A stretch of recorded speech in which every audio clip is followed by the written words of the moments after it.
మన దగ్గర భూమి ఉందంటే అది సేఫ్ అనుకుంటాం, కానీ రికార్డులలో ఒకలాగా ఫీల్డ్లో మరొకలాగా ఉంటే అక్కడ నుండి మొదలవుతుంది సమస్య అనేది. ఒక గుంట తేడా, ఒక అడుగు సరిహద్దు మార్పు రైతుల మధ్య పెద్ద గొడవకు దారితీసే అవకాశం ఉంటుంది. ఇలాంటి సమస్యలకు అసలు పరిష్కారం ఏమిటి, ఎందుకు రిజిస్ట్రేషన్లు ఆగిపోతున్నాయి, ఈ వీడియోలో మనం తెలుసుకోబోతున్నది భూ సమస్యలకు సమగ్ర సర్వేనే ఇలా శాశ్వత పరిష్కారం అవుతుందో ఈ వీడియోలో మనం తెలుసుకుందాం. మీకు లాలెన్స్ టీవీ వీడియోలు ఉపయోగపడుతున్నాయి అనుకుంటే మీరు మాకు సపోర్ట్ కూడా చేయవచ్చు. ప్రతి వీడియో కింద కనిపించే థ్యాంక్స్ బటన్ పై క్లిక్ చేస్తే మీకు నచ్చిన అమౌంట్ ద్వారా సపోర్ట్ చేయవచ్చు. అలాగే జాయిన్ బటన్ పై క్లిక్ చేసి కూడా మన ఛానల్లో మెంబర్ గా చేరవచ్చు. మీ సపోర్ట్ వల్ల ఛానల్ గ్రోత్ ఎంతగానో పెరుగుతుంది, మరిన్ని లీగల్ వీడియో అవేర్నెస్ ప్రోగ్రామ్స్ చేయడానికి ఎంతగానో ఉపయోగపడుతుంది. మీరు ఒకసారి ఆలోచించండి, సపోర్ట్ చేయండి. Thank you. భూ సమస్యకు సమగ్ర సర్వేనే పరిష్కారం అనే అభిప్రాయం నిపుణులలో వ్యక్తమవుతుంది. గ్రామాన్ని యూనిట్గా తీసుకొని ఎంజాయ్మెంట్ సర్వే నిర్వహించాలని వారు సూచిస్తున్నారు. ప్రభుత్వం రికార్డులను మరియు ఫీల్డ్లో ఉన్నటువంటి వాస్తవ పరిస్థితులలో పొంతన లేకపోవడం ప్రధాన సమస్యగా ఉంది. శాటిలైట్ ఇమేజ్ ద్వారా సరిహద్దులు ఖరారు చేయడంగా మ్యాప్ చేయడం కష్టంగా మారింది. అయితే రైతుల మధ్య గట్టు పంచాయతీలు తరచుగా జరుగుతూ ఉన్నాయి. భూభారతి పైలట్ ప్రాజెక్టుగా ఆశయం మంచిదే అయినప్పటికీ కూడా ఆచరణలో అనేక అడ్డంకులు ఎదురవుతున్నాయి. ప్రయోజనాత్మకంగా ఫలితాలు ఆధారంగా రాష్ట్ర ప్రభుత్వం నిర్ణయం తీసుకోనున్నది. అయితే రాష్ట్రంలో భూముల యొక్క రిజిస్ట్రేషన్లో సర్వే మ్యాప్ తప్పనిసరి చేస్తూ ప్రభుత్వం తీసుకొచ్చినటువంటి నిర్ణయం క్షేత్రస్థాయిలో సవాళ్లను సృష్టిస్తుంది. అందుకోసమనే భూమి కొనుగోలు అమ్మకాల సమయంలో సర్వే నిర్వహించి మ్యాప్ ఇవ్వాలనే నిబంధన పెట్టడం వల్ల సరిహద్దుల యొక్క వివాదాలు పెరుగుతూ ఉన్నాయి. పాత రికార్డుల ఆధారంగా మ్యాపింగ్ చేయడం వల్ల పొరుగు రైతులతో ఘర్షణలు తలెత్తే అవకాశం ఉన్నందున దీంతో రిజిస్ట్రేషన్లు నిలిచిపోతున్నాయి. అందుకే ముందుగా గ్రామ స్థాయిలోనే సమగ్ర ఎంజాయ్మెంట్ సర్వే నిర్వహించి శాటిలైట్ మ్యాపింగ్ ద్వారా సరిహద్దులు ఖరారు చేయడం, అలా చేసిన తర్వాతే రిజిస్ట్రేషన్ విధానం అమలు చేయాలని నిపుణులు సూచించడం జరుగుతుంది. ఆంధ్రప్రదేశ్, కర్ణాటక, గుజరాత్ రాష్ట్రాలలో అమలవుతున్నటువంటి విధి విధానాలను పరిశీలించాలని సూచిస్తున్నారు నిపుణులు. అయితే రాష్ట్రంలోని వ్యవసాయ భూములలో సుమారు 20 నుండి 25 లక్షల ఎకరాల వరకు రికార్డులను మరియు క్షేత్రస్థాయికి మధ్య తేడా ఎంతగానో తెలుస్తుంది.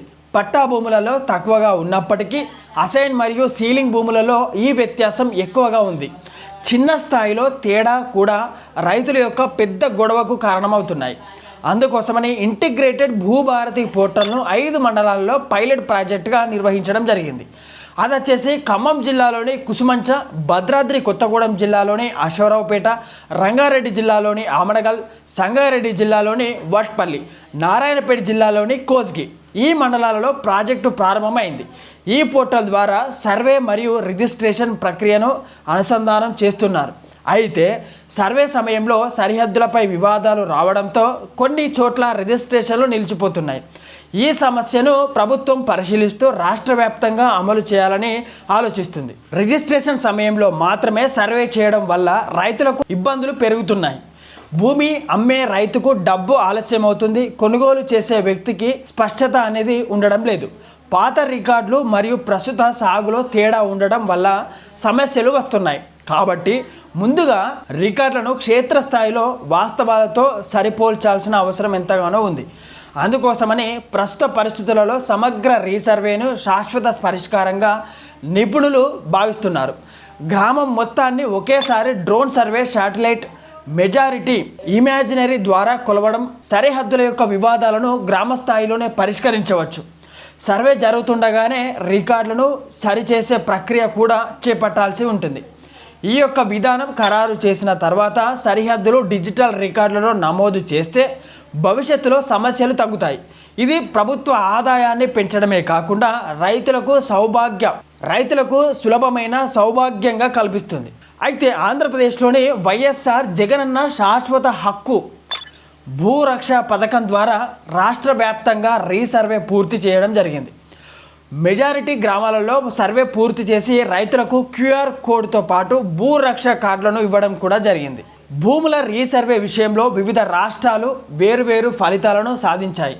గుజరాత్ శాటిలైట్ ఇమాజినరీ మరియు గ్రౌండ్ వెరిఫికేషన్ ద్వారా మంచి ఫలితాలు సాధించింది. కర్ణాటక భూమి ప్రాజెక్టు ద్వారా డిజిటలైజేషన్ విజయవంతమైంది. ఆంధ్రప్రదేశ్, ఒడిశా రాష్ట్రాలలో కేవలం శాటిలైట్ ఆధారంగానే సర్వే చేయడం వల్ల వివాదాలు వచ్చాయి. మహారాష్ట్ర డ్రోన్ సర్వే కొంతవరకు విజయవంతమైంది. పట్టణ ప్రాంతాలలో సమస్యలు ఉన్నాయి. బీహార్లో పాత రికార్డులు లేకపోవడం వల్ల మరియు గ్రామ స్థాయిలో మద్దతు లేకపోవడం వల్ల రీసర్వే నెమ్మదిగా కొనసాగుతూ వస్తూ ఉంది ఇప్పటికీ కూడా. ఇప్పుడు మన వీడియో కంక్లూజన్లో మాట్లాడుకునే విషయం ఏంటంటే, మొత్తానికి చూసుకుంటే భూమి యొక్క సమస్యలు అసలు కారణం ఏంటంటే రికార్డులు మరియు వాస్తవం మధ్య ఉన్నటువంటి తేడానే పెద్ద సమస్యగా మారింది.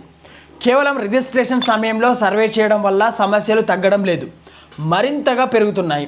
అందుకే నిపుణులు చెప్పేది ఒకటే, గ్రామాన్ని యూనిట్గా తీసుకొని సమగ్ర సర్వే చేయాలి. శాటిలైట్ డ్రోన్ టెక్నాలజీతో సరిహద్దులు ఖరారు చేయాల్సి ఉంటుంది. రికార్డులను పూర్తిగా శుద్ధి చేయాల్సిన పరిస్థితి ఏర్పడింది. ఇలా చేస్తేనే రైతుల మధ్య గొడవలు తగ్గుతాయి, రిజిస్ట్రేషన్లు సులభంగా జరుగుతాయి, భూమిపై పూర్తి రక్షణ లభిస్తుంది. కాబట్టి భూ సమస్యకు శాశ్వత పరిష్కారం సమగ్ర రీసర్వే మాత్రమే. ఈ వీడియోలో ఇప్పటి వరకు 5 మండలాలలో పైలట్ ప్రాజెక్టుగా చేపట్టినటువంటి విషయాలు, ఏమేం లోటుపాట్లు ఉన్నాయి, ఎలాంటి సమస్యలు ఎదురవుతున్నాయి, రైతులు ఏం చెప్తున్నారు, నిపుణులు ఏం తెలియజేస్తున్నారు అనే విధి విధానాలు, అంశాలన్నింటి గురించి కూడా వెలుగు దినపత్రికలో 2026 ఏప్రిల్ 25 రోజున వచ్చినటువంటి కథనం అనుసారంగా మనం ఈ వీడియోలో క్లిష్టంగా సమగ్రంగా మాట్లాడుకోవడం జరిగింది. ముందు భూభారతి చట్టం గురించి, భూభారతి చట్టంలో జరిగేటువంటి పరిణామాలు ఎలా ఉన్నాయి, భూభారతి పోర్టల్లో ఇంకేమైనా అప్డేట్ తీసుకొస్తారా, అసలు రిజిస్ట్రేషన్ విధి విధానాలు ఎలా జరగబోతున్నాయి, ఎలా జరుగుతాయి, ఈ భారతదేశంలో ఉన్నటువంటి రిజిస్ట్రేషన్ యాక్ట్ 1908 ప్రకారం ఏ విధమైన పద్ధతులు కొనసాగుతూ వస్తూ ఉంటాయి అనే ప్రతి విషయం గురించి, వాటితో పాటు లా అవేర్నెస్, ఎలాంటి వీడియో అయినా సరే లీగల్ విషయాల గురించి ప్రతి దానిని విశ్లేషణాత్మకంగా, వివరణాత్మకంగా మన లాలెన్స్ టీవీ అందించబోతుంది రానున్న రోజులలో. మరో కొత్త వీడియోతో మళ్ళీ కలుస్తాను. నేను మీ కొంగంటి రాజు ఫ్రమ్ లాలెన్స్ టీవీ నుండి. Thank you.